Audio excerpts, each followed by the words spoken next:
So to get started crocheting in the round, we'll begin by making a slip knot, wrapping the yarn around our fingers, grabbing that second strand with our hook and seating it on our needle,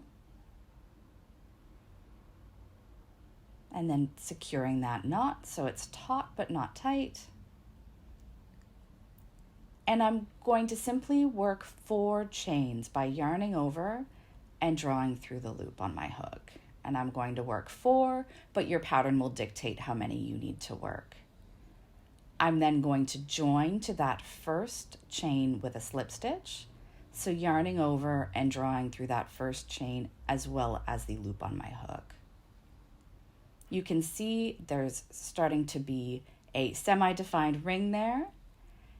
I'm chaining 1, and I'm going to work a single crochet through the center of that loop, and I'm working around both the ring I've created with these 4 chains, and I'm working around the tail of my yarn as well.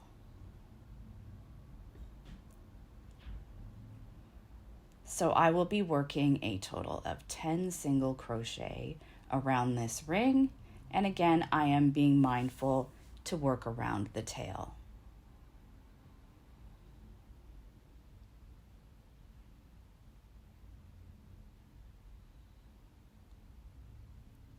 Your stitches will sit pretty snugly around this ring, so you may find that you need to adjust the placement as your ring becomes fuller.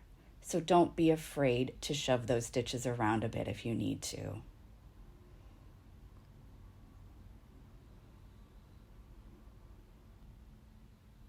Now that I'm approaching the end of my round, my stitches are sitting nice and snugly together.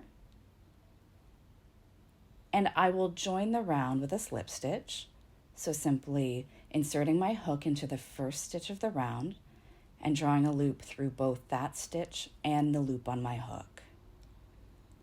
I'm chaining 1, and I can begin working into the stitches that I've created around that starting ring.